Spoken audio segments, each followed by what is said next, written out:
नमस्कार, मैं हूं गोपाल त्रिपाठी। देखिए, अमेरिका इस समय नए नए टेक्नोलॉजीज की मिसाइल्स बनाने में जुटा हुआ है। वहीं पर ऑस्ट्रेलिया ने तो आर्टिफिशियल हार्ट भी डेवलप कर लिया है। लेकिन इंडिया में हिजाब कंट्रोवर्सी चल रही है और पूरा देश इसी डिबेट में लगा है कि क्या पहनना चाहिए, क्या नहीं पहनना चाहिए, कब पहनना चाहिए, कब नहीं पहनना चाहिए। अब थोड़ा हिजाब, नकाब और बुर्के में अंतर समझते चले। दरअसल ये नकाब होता है, ये एक तरह से कपड़े का पर्दा होता है जो सिर और चेहरे पर लगा होता है। ये बुर्का है। बुर्का एक चोले की तरह होता है जो महिलाओं के सिर से लेकर पांव तक पूरा शरीर ढका रहता है और उनके आंखों के सामने एक जालीदार पट्टी लगी रहती है जिससे कि वो बाहर का देख सके। और हिजाब एक पर्दा है जिसका सीधा सा मतलब सिर ढकने से है। इसमें महिला का चेहरा दिखाई देता है। दरअसल इस कंट्रोवर्सी ने इतनी आग लगाई कि इसकी आंच पूरे देश के साथ साथ अमेरिका जैसे देशों तक में भी पहुंच गई। दरअसल ये एक धार्मिक विवाद है और यदि कोई विवाद धर्म से जुड़ा हो और उसमें राजनीति ना हो, इसका तो सीधा सा मतलब यही है कि दिसंबर और जनवरी का महीना हो और उसमें सर्दी ना हो। ऐसा हो नहीं सकता। अब इस कंट्रोवर्सी को थोड़ा डिटेल में समझते हैं। दरअसल हुआ यूं कि एक महीने पहले कर्नाटक के उडुपी में एक सरकारी कॉलेज में कुछ लड़कियां हिजाब पहन के चली गईं। कॉलेज अथॉरिटी ने ये कहते हुए एतराज़ जताया कि आप हिजाब कॉलेज कैंपस में तो पहन सकती हैं, लेकिन आपको हिजाब पहन करके क्लास में बैठना अलाउ नहीं किया जाएगा। बस पूरा बवाल यहीं से शुरू हो गया। महिलाएं प्रदर्शन करने लगीं और इस मामले ने तूड़ पकड़ना शुरू कर दिया।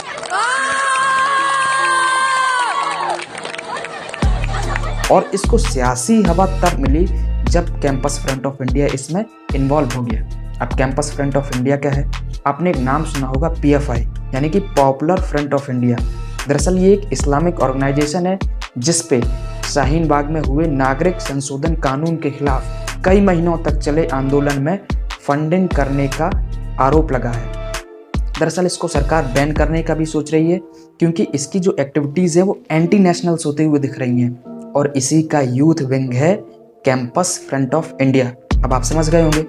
देखिए, अब अगर संवैधानिक नजरिए से देखें तो कॉन्स्टिट्यूशन ऑफ इंडिया का article 25, the freedom of conscience, the freedom of profess, practice and propagate the religion to all citizen, यानी कि मोटा मोटा समझें कि हम किसी भी धर्म को अपना सकते हैं, उसको फॉलो कर सकते हैं और उसका प्रचार प्रसार भी कर सकते हैं। तो फिर आप कहेंगे कि इसमें कंट्रोवर्सी वाली बात कहाँ से आई?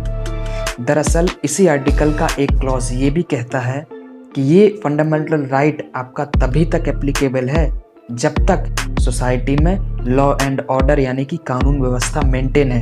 अगर कानून व्यवस्था में कोई भी डगमगाहट नजर आती है तो राज्य सरकार कोई भी एक ऐसा ऑर्डर जारी कर सकती है जिसका प्रभाव उस फंडामेंटल राइट से ज्यादा रहेगा। और हुआ भी कुछ यूं ही। कर्नाटक सरकार ने एक ऑर्डर जारी करते हुए बता दिया कि 3 दिनों तक के लिए स्कूल और कॉलेजेस की छुट्टी रहेगी। देखिए, मामला कोर्ट में विचाराधीन है। इसकी वजह से कर्नाटक सरकार ने कोई भी कानून नहीं बनाया, लेकिन उसने अपने आप को एक सेफ प्लेस पे ले जाकर रख दिया है जिससे कि वो भविष्य में एक ऐसा कानून भी बना सकती है कि किसी भी सरकारी संस्था में आप हिजाब पहन करके या कोई भी रिलीजियस क्लॉथ, धार्मिक कपड़ा पहन के नहीं जा सकते। देखिए, अब बात यहाँ पर आ जाती है कि हमारा देश तो सेकुलर है और वहाँ पर ऐसे कानून बनाना कि हम किस जगह पर क्या पहने क्या नहीं पहने, ये किस हद तक सही है? देखो, सेकुलर का मतलब है सभी धर्मों का बराबर से आदर होना। दरअसल ये शब्द यूरोप की देन है। यूरोप में सरकार और रिलीजन को अलग किया गया था ताकि सरकार से जुड़े लोग धर्म के काम में अड़ंगा ना डाल सकें और धर्म से जुड़े लोग सरकार के काम में, जिससे कि सांप्रदायिक झगड़े बंद हो सकें और तथ्य और शोध की परंपरा को पनपने का एक मौका मिल सके। लेकिन लोगों ने इसे भी 2 कैटेगरी में डिवाइड कर दिया, पॉजिटिव सेकुलरिज्म और नेगेटिव सेकुलरिज्म। पॉजिटिव सेकुलरिज्म यानी कि आप अपने धर्म की मान्यताओं के हिसाब से चल सकते हैं, उनका प्रचार प्रसार भी कर सकते हैं, सरकार आपको कोई रोक टोक नहीं लगाती बल्कि आपको प्रमोट करती है, आपकी फाइनेंशियली मदद भी करती है। फॉर एग्जाम्पल, आपने देखा होगा कि जो लोग हज यात्रा पे जाते हैं या कैलाश मानसरोवर की यात्रा पे जाते हैं तो सरकार उनको सब्सिडी के रूप में कुछ ना कुछ पैसे देती है। इंडिया, अमेरिका इसी पॉजिटिव सेकुलरिज्म की कैटेगरी में रखे जाते हैं।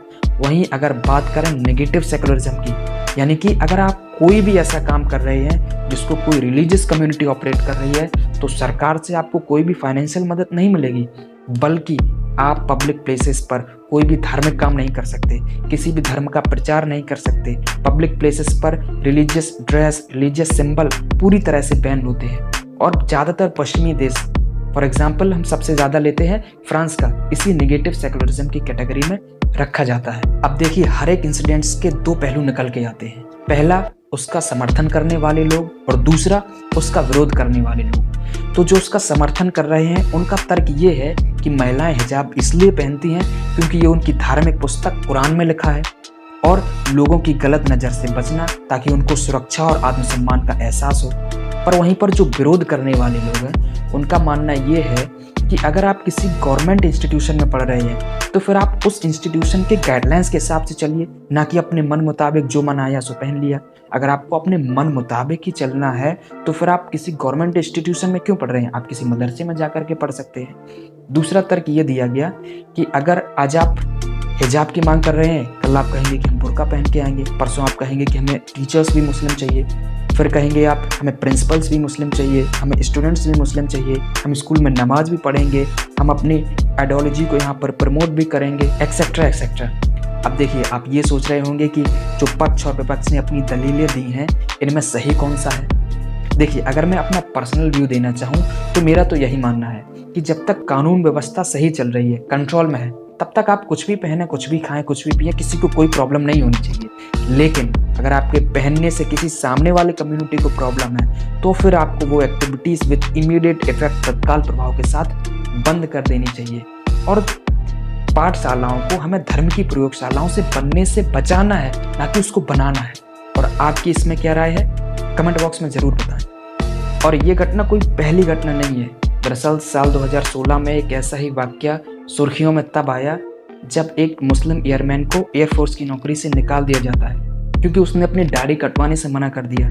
मामला सुप्रीम कोर्ट तक पहुंचा तो उस युवक ने ये दलील दी कि ये तो हमारे फंडामेंटल राइट के फ्रीडम ऑफ रिलीजन का वायलेशन है। तो फिर एयरफोर्स ने ये दलील देते हुए मामला अपने पक्ष में कर लिया कि ये कुरान में कहीं भी नहीं लिखा है कि आपके लिए दाढ़ी रखना कंपलसरी है, जैसा कि सिख धर्म में लिखा है कि वो अपने केस रखेंगे और पगड़ी के माध्यम से उसको ढकेंगे भी। अब बात ये निकल के आती है कि इन सब कंट्रोवर्सी से होता क्या है, क्या इसके रिजल्ट्स आते हैं और हमारे यूथ पर इसका कितना ज़्यादा इफेक्ट पड़ता है। अब जाहिर सी बात है कि इन सब कंट्रोवर्सी से कोई पॉजिटिव रिजल्ट तो निकलने वाला नहीं है। अलग अलग देशों में जो लोग बैठे हैं वो सोशल मीडियाज़ के माध्यम से हमारी एक्टिविटीज़ को मॉनिटर कर रहे हैं और हमें भला बुरा भी कहने में लगे हैं क्योंकि हम उनको मौका दे रहे हैं। जब हम बात करते हैं कि आज़ादी के अमृत महोत्सव की 2047 में जब हिंदुस्तान आज़ादी के 100वां वर्षगांठ मनाएगा तब हमारी तस्वीर कैसी होगी, तो इसकी पटकथा तो अभी से लिखनी शुरू करनी होगी। नए नए इन्वेंशंस करने होंगे, नए इंफ्रास्ट्रक्चर्स डेवलप करने होंगे, नई जॉब्स क्रिएट करनी होंगी, बच्चों में जो टैलेंट है उसको एक नई दिशा देनी होगी। हम जिस यूनिटी एंड डाइवर्सिटी की बात करते हैं उसके जो मानक हैं उसको कैसे फॉलो करने चाहिए। और ये सब ऐसे तो पॉसिबल होगा नहीं कि किसने क्या खाया, क्या पहना, क्या पिया। देखिए, अब आप ये पूछेंगे कि इस कंट्रोवर्सी का समाधान कैसे निकल सकता है। पहला, या तो कानून बन जाए और दूसरा बातचीत से। आप किसी भी देश का इतिहास उठा करके देख लेना, किसी ने कितनी भी जंगें लड़ी हों, हारी हों या जीती हों, अंततः गत्वा उसका समाधान सिर्फ बातचीत से निकला। आपकी इस पूरे फॉर्मेट पर क्या राय है, कमेंट बॉक्स में ज़रूर बताएं। मिलते हैं नेक्स्ट वीडियो में, तब तक के लिए जय हिंद, जय भारत, नमस्कार।